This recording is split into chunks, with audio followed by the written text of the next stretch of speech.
कोई उपाय नहीं है। राम राम राम। तिरवेणी तटनायक सुनगर सुख न पाविया परसराम सो साध नहीं भूंदो जीव भर माया। त्रिवेणी तट नायक। अब त्रिवेणी का तट कहाँ है? त्रिवेणी है ये दोनों भव्य के बीच में अंदर से, जहाँ तीनों नाड़ियाँ आके मिलती है। इधर से ईड़ा, इस साइड से पिंगला और बीच में से सुषुम्ना। ये तीनों नाड़ियाँ आके मिलती है, उसको कहते हैं त्रिवेणी। महाराज फरमाते हैं बंक नाल होय ऊंचा जाओ त्रिकोटि माय अनाहद भाओ त्रिकोटि माय अनाहद भाओ सुखमण गंग निसो दीन नाओ सुखमण गंग निसो दीन नाओ हारे मन दसवें द्वार में पिलरे हारे मन दसवें द्वार में पिलरे ज्ञानी मन नर रे तू तो निरगुण पद सुमिल रे तू तो पार ब्रह्म सुमिल रे ज्ञानी मन नर रे।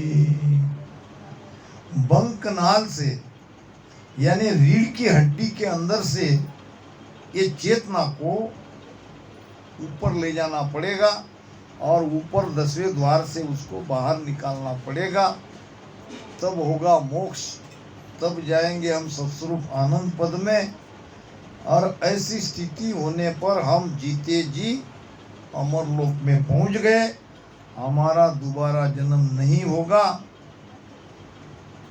कहते हैं गुदा चक्र के घाट में गंगा चले सुभाय किशन दास नावण किया उलट अफूटाय। अनंत श्री दाता दरियावाल जी महाराज के शिष्य किशनदास जी महाराज थे। टाकला में जिनका बहुत बड़ा देवल रामदारा बना है, करोड़ों रुपए की लागत से। जब आप राजस्थान जाओगे तो टाकला जरूर जाना। किशनदास जी महाराज फरमाते हैं कि ये जो गंगा है, ये जो सुकमणा है, ये कहाँ से निकलती है? गुदा चक्र के घाट में, ये गुदा और ब्रह्मस्थान के बीच में यहाँ घाट है और यहाँ से वो निकल रही है। गुदा चक्र के घाट में गंगा चले सुभाय, यहाँ से वो सुषुम्ना ऊपर जा रही है, यहाँ त्रिकुटी होके 10वें द्वार तक वो जाती है। मैं बार बार आपको नाभि में भजन करने के लिए क्यों कहता हूँ? मान लो आपकी सुषुम्ना खुल भी गई है, फिर भी उस रास्ते से आपकी चेतना को आपको बाहर निकालना है। और आपकी चेतना है सांस उसास में। ये नीचे से ऊपर ध्यान करते रहोगे तो आपकी चेतना, आपकी प्राण ऊर्जा या आप जो जीव बने बैठते हैं ये सब ऊपर चले जाएंगे रीढ़ की हड्डी से। गुदा चक्र के घाट में गंगा चले सुभाय और किशन दास नावण किया। वही वहां नहाएगा यानी आनंद लेगा। ये बाहर में प्रयाग में क्या है, वहां त्रिवेणी संगम, इधर से गंगा आती है, इधर से जमुना आती है और नीचे से तीसरी नाड़ी जिसको हम सुषुम्ना कहते हैं वो वहां सरस्वती कहा जाता है। तो गंगा जमुना सरस्वती का त्रिवेणी संगम पे तीनों नदियाँ का मिलन होता है और वहाँ पे स्नान करने से हमारे पाप धुल जाते हैं, ऐसी धारणा है। अब धारणा इसलिए है, वो बात सत्य है, मगर भीतर में त्रिवेणी है। भीतर में त्रिवेणी में नहाओगे तो आपके सारे पाप धुल जाते हैं। वो तो केवल उसका एक प्रतीक है।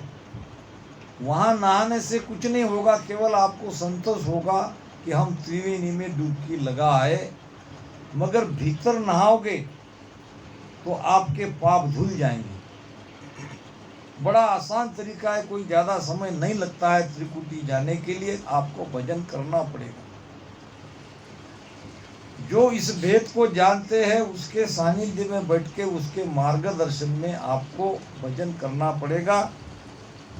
महाराज कहते हैं, तीरवेणी तट धारा हो, कब नावे प्राण हमारा हो, ज्योत अखंडित माही हो, कब जन देखे जाई हो, तीरकुटी से रमदारा हो, कब आसन हो या हमारा हो, ये सुख राम विचारी हो, अब मोए पार उतारी हो।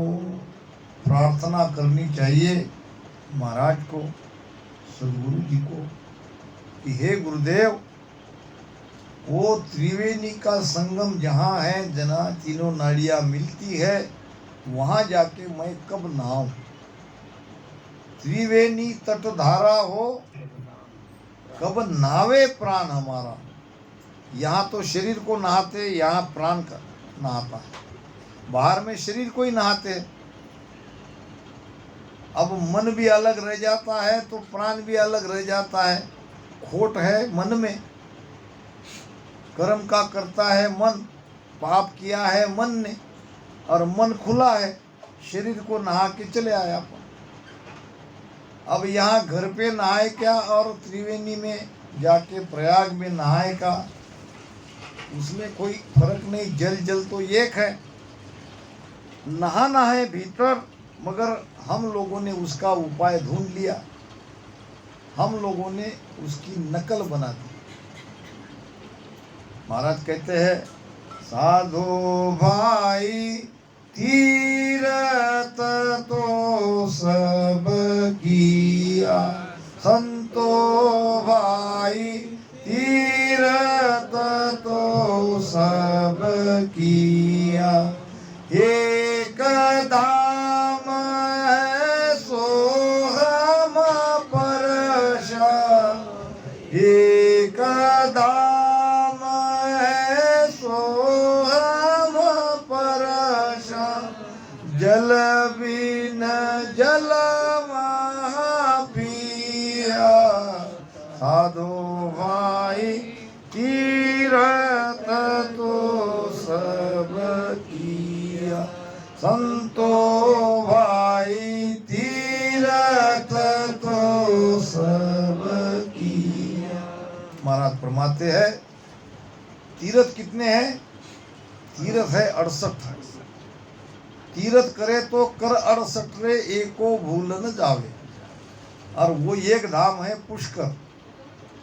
पुष्कर का तीर्थ सबसे श्रेष्ठ तीर्थ माना जाता है। मगर हमारे लिए तीर्थ कहाँ है? हमारा तीर्थ सब भीतर में ही है।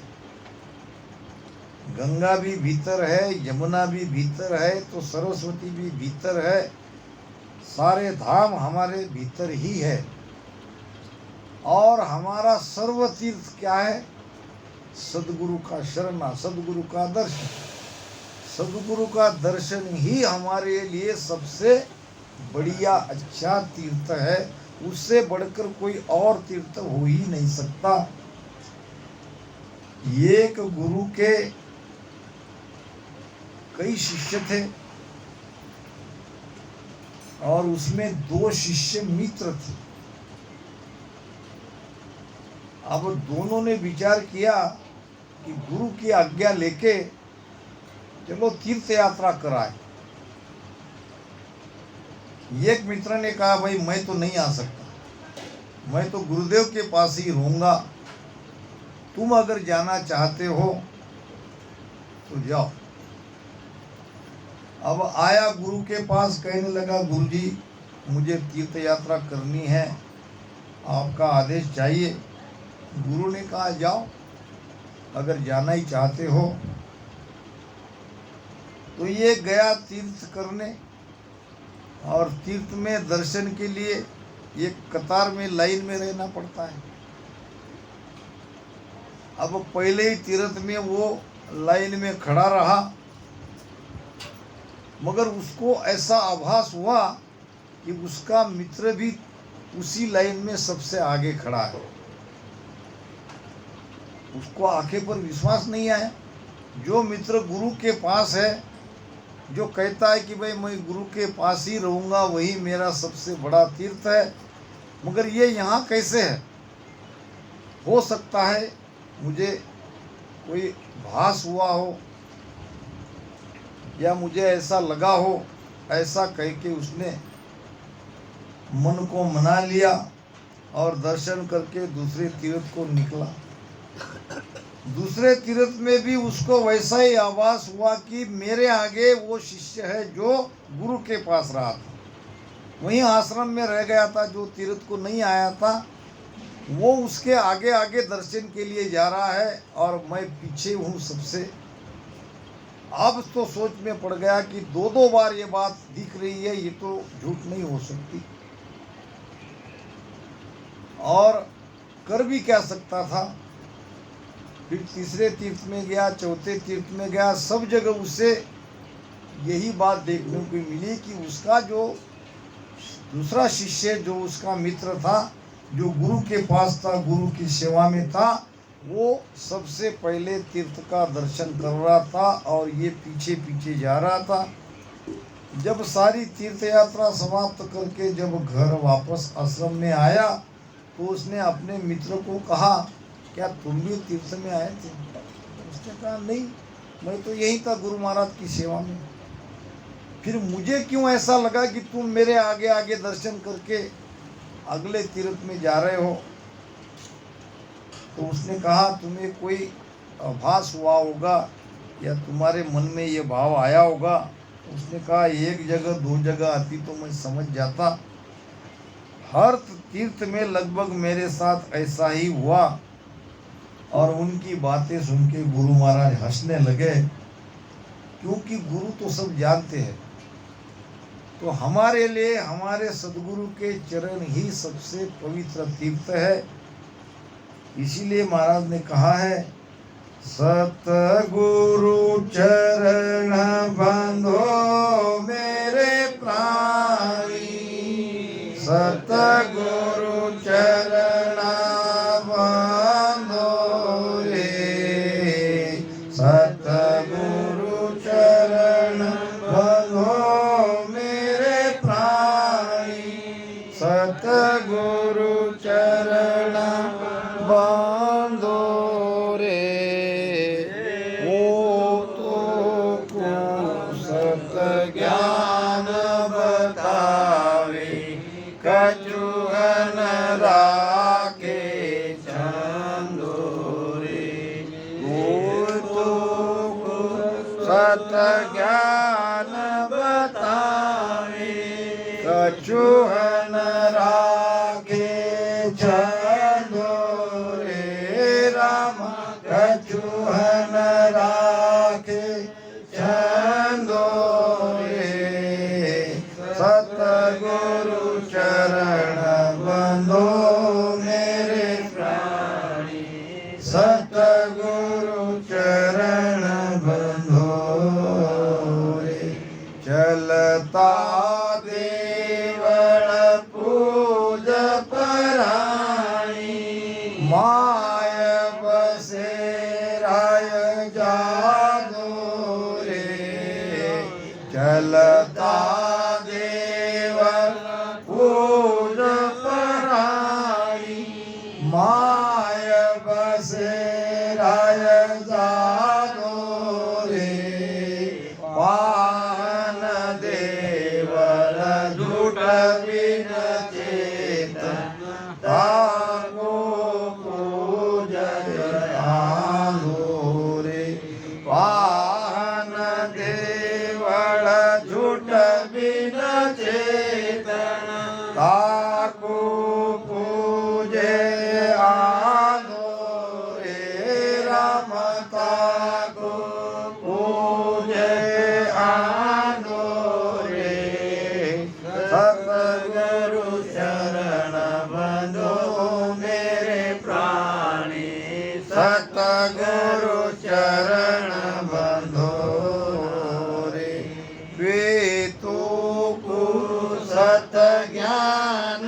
बतावे कछुहन राखे छंदो रे राम कछुहन राखे छंदो रे सतगुरु चरण बंधो मेरे प्राणी सतगुरु चरण बंधो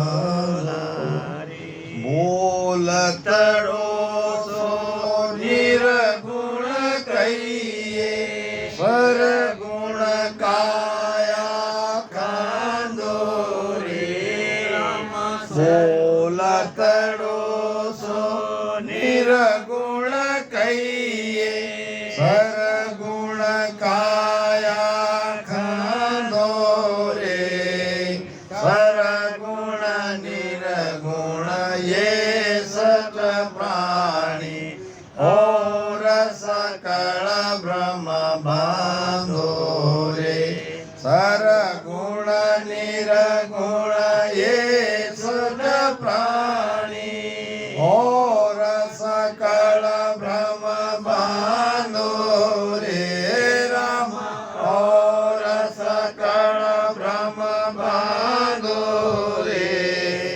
सतगुरु चरण बंधो मेरे प्राणी सतगुरु चरण बंधो रे वे तो को सत ज्ञान बतावे कछुहन राखे छंदो रे राम कछुहन राखे छंदो रे सतगुरु चरण बंधो मेरे प्राणी सतगुरु चरण बंधो रे सरगुण सेवा गुरु जी की महिमा ब्रह्म शब्द मन साधो रे राम सरगुण सेवा गुरु जी की महिमा ब्रह्म शब्द मन साधो रे हे सुख राम भगत यो साची काय खोजा हरि लालो रे हे सुख राम भगत यो साची काय खोजा हरि लालो दो रे राम काया खोजा हरि ला दो रे सतगुरु चरण बंधो मेरे प्राणी सतगुरु चरण बंधो रे वे तो को सत ज्ञान बतावे अचुहन राके छंदो रे राम कचुहन राके छंदो रे सतगुरु शरण बंधो मेरे प्राणी सतगुरु शरण बंधो रे साध साध सब ही कहे सादा बीच विवेक एक दिखावा जगत का एक मिल्या अलेख साध साध सब ही कहे यानी आपको हर जगह साधु दिखेंगे संत दिखेंगे जहाँ तहाँ देखो आप कुंभ में जाओ आप किसी धाम पे जाओ वहाँ आपको कई साधु दिखेंगे साध साध सभी कहे सबको आप साधु ही कहेंगे मगर सादा बीचे विवेक अब इनमें भी जो पार की है जो विवेकी है वो सच्चे साधु को परखता है महाराज ने कहा है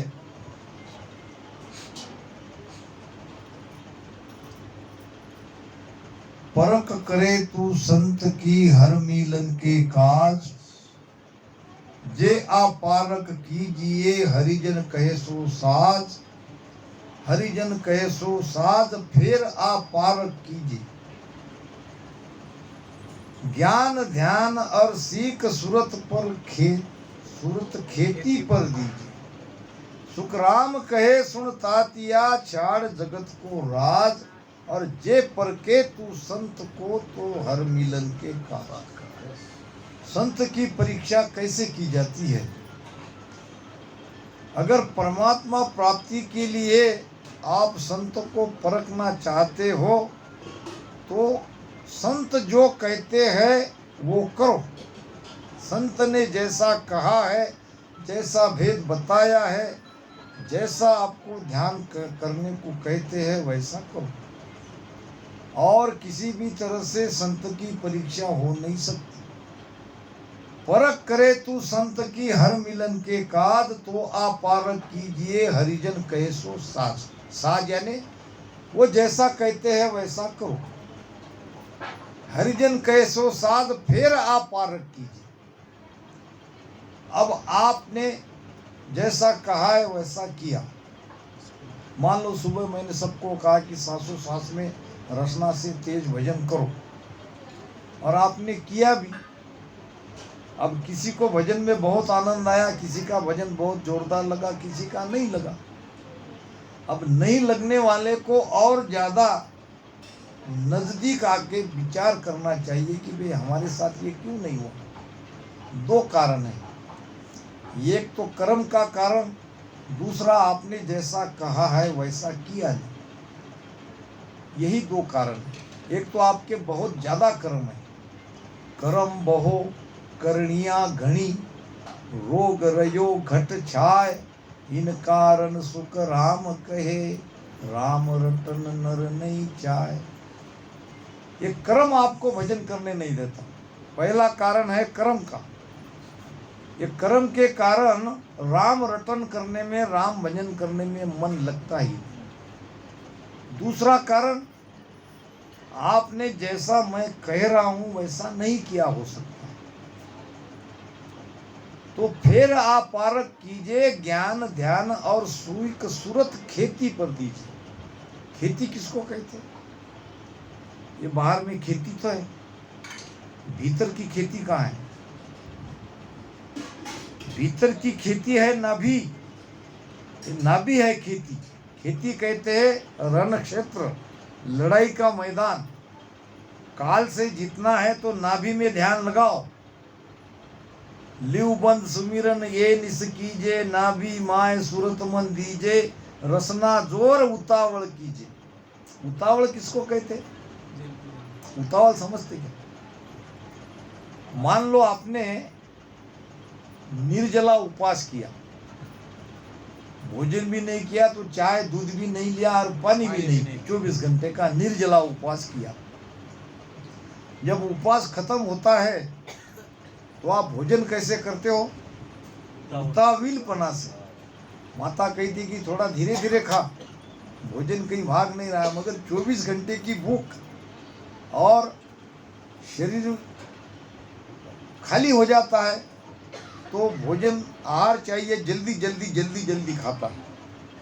भूखे व्यक्ति को आप देखो, भूखा व्यक्ति भोजन पे टूट पड़ता है, इसको कहते हैं उतावील। भूखा व्यक्ति जैसे भोजन पे टूट पड़ता है, वैसे भजन का जो भूखा हमारा ध्यानी है वो भजन पे टूट पड़ना चाहिए। कितना करूं कितना नहीं। बहुत अच्छा समय आया है भजन करने के लिए। हम अपने घर परिवार से अलग है तो यहाँ भजन ही भजन करना है, तो इसको कहते हैं उतावील। लिव बंद सुमिरन ए निस कीजे, नाभि माय सूरत मन दीजे, रसना जोर उतावल कीजे, हारे मन बिरहंसु नित कीजे। हम कहते हैं कि भजन में हमको रोना नहीं आता। रोना कैसे आएगा? आप रोने तक वो स्थिति में भजन करते ही नहीं हो। जब रोना आने का समय होता है तो आप भजन से उठ जाते हो। तो महाराज फरमाते हैं, साध साध सब ही कहे, सादा बिचे विवेक। साधु की भी परीक्षा करनी पड़ती है। ज्ञान ध्यान और सीख सूरत खेती पर दीजे, खेती यानी नाभि। सुखराम कहे सुन तातिया, छाड़ भरम का राज। इसके अलावा बाकी जो भी आप कर रहे हो, भजन के अलावा जो भी आप कर रहे हो, सब भ्रम है। इससे कुछ नहीं होने वाला है। एक भजन से ही भ्रम मिटता है, बाकी सब बातों से भ्रम बढ़ता है। इसीलिए तो गुरु महाराज को प्रार्थना करनी पड़ती है बार बार, कृपा करो गुराशीष उतारो, दया करो दाता शीश उतारो, भरम करम मन ममता मारो, भरम करम मन ममता मारो। अब ये केवल गाने से भरम दूर नहीं होगा, गाना तो पड़ेगा, होगी भीतर की आवाज से गाओ, एकांत में गाओ, अकेले में गाओ, रो, विनती करो, प्रार्थना करो, तड़पो और भजन करो। भजन करोगे तो सदगुरु की कृपा होगी। सदगुरु की कृपा होगी तो सत्सबद जगेगा। सत्सबद जगेगा तो आपका भरम जाएगा। सत्सबद जगेगा तो मन को आप मारोगे, ममता को मारोगे। ये सब होता है भजन से। ज्ञान ध्यान और सीख सूरत खेती पर दीजे, सुखराम कहे सुन तातिया, छाड़ भरम का राज। अब भरम में मत रहो, भरम को छोड़ो। भरम से कर्म बनते हैं, कर्म भुगतने के लिए बार बार जन्म लेना पड़ता है। तो भरम दूर होता है भजन से, भरम दूर होता है सत्सबद जागृत होने से। भरम कर्म रहन नहीं पावे, और जू अग्नि सब फूस जला। जैसे एक माचिस की तीली, फूस कचरा कितना भी क्यों न हो, एक तीली से सब कचरा जल जाता है, बाकी रहता क्या? खाक हो जाता है। इसी प्रकार एक सत्सबद जगने से भीतर का सारा भरम दूर हो जाता है। सत्सबद जगने वाले को भजन करो करके कहना नहीं पड़ता, वो स्वतः ही भजन करेगा। और जिसके अंदर जगह नहीं है उसके अंदर कई प्रकार के भ्रम रहते हैं। अगर नहीं जगा तो क्या करे। तो ये सारे भ्रम को मिटाओ और भजन में लगो। भजन से ही सदगुरु की कृपा होगी। सुखराम कहे सुन तातिया, छाड़ भ्रम को रात। अब भ्रम में मत रहो। साध साध सब ही कहे, साधा बीचे विवेक। और एक दिखावा जगत का, एक तो केवल दिखाने के लिए साधु है, ऊपर ऊपर उसने भेष बनाया है। और एक मिल्या अलेख, जो लखने में नहीं आता है उसको वो मिले हुए है, भीतर में उसका ध्यान पक्का है। वो अपनी आत्मा में परमात्मा को उन्होंने लख लिया है, उस अलेख को। तो ऐसे संत के शरण में जाओ, ऐसे संत को परखो, तभी कल्याण होगा। महाराज परमात्मा